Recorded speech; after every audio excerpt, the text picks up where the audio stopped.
Hello and welcome to another Tabletop Games Blog Saturday review. I wasn't sure what it was. It was certainly yellow. Maybe it was a banana. Or it was a pencil. Actually, it could have been a lemon. I just couldn't remember. There were just too many cards on the table. I wish I could recollect. From Pikkii. A very simple intro for a pretty simple game. Well, saying that, it's not actually that simple. It starts out really straightforward with a handful of brain-shaped cards. The cards have one of 6 different background colors and show one of, maybe a few dozen items that are drawn in a very stylized, iconographic sort of way. They're mostly really easy to recognize and tend to stick in your brain quite quickly. The problem is, you can only look at them for a few seconds before they all get flipped face down.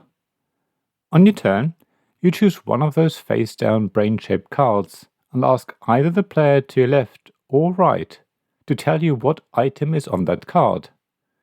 Once they've said what they think is on the card, it gets flipped face up, and if they're right, they get a point, represented by a small circular token with a cartoon-style brain cell on it. If they get it wrong, they get nothing.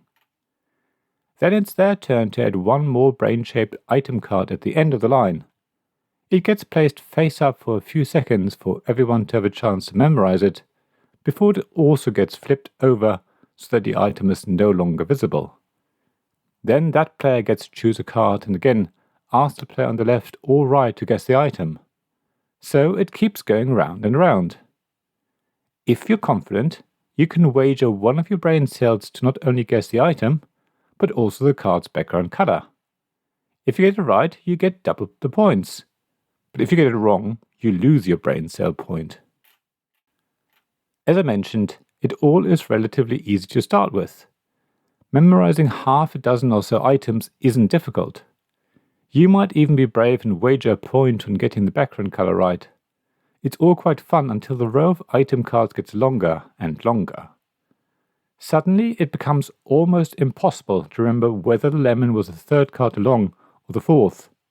Maybe it was the bathtub that was added last round, and therefore is the 2nd to last card, but then again, it might have been the umbrella. You really need to take a little time to think about it and focus on what item is on the card you've been told to guess. The game ends after exactly 10 minutes. There's a little sand timer in the box that you turn over when the game starts. You have to collectively keep an eye on it to make sure you know when it's all over. Of course, if you miss the timer running out, it's not the end of the world. Like with many real-time games, if you currently have the most points, you might intentionally take longer to think about what item is on the card, or to choose a card for the next player to remember. As a group, you have to try and have your own house rules if you want to play Recollect really competitively. However, I think the game is much more about fun and about training your brain than it's about getting the most points. I'm not a great fan of games with a memory element, so I wasn't too keen on trying Recollect at first. But as you start to play, it's actually a lot of fun. You just have to play it in the way it's meant to be played. Basically, don't take it too seriously. If you approach it to have a bit of fun and test your memory, then it's really great. However, even if you still don't like it, it's going to be over after 10 minutes, so it's really quick. Recollect is the perfect game for a family, of course. In fact, younger players are likely to win, because their memory is usually better than that of an adult. I played with my wife, our neighbors, and their young child, and it was a lot of fun. I think you can guess who won. A little hint, it wasn't me.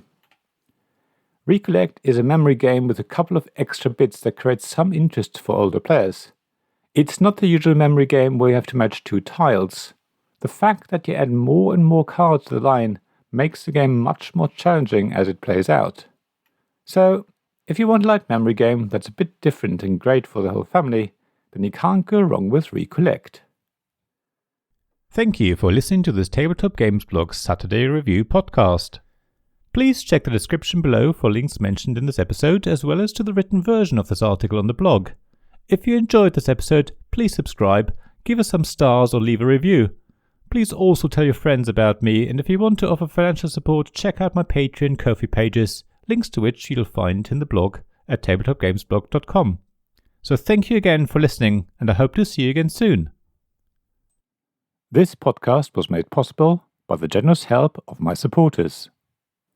Royal Patron Sean Newman, Magic Champion John Risley, Castle Guards David Miller and James Naylor, Dice Masters Alex Bardi, Paul Grogan and Robin Kay, Shining Lights Gavin Jones, Vukasin Nizovic, Sarah Reed, Richard Simpson and Tim Vernick.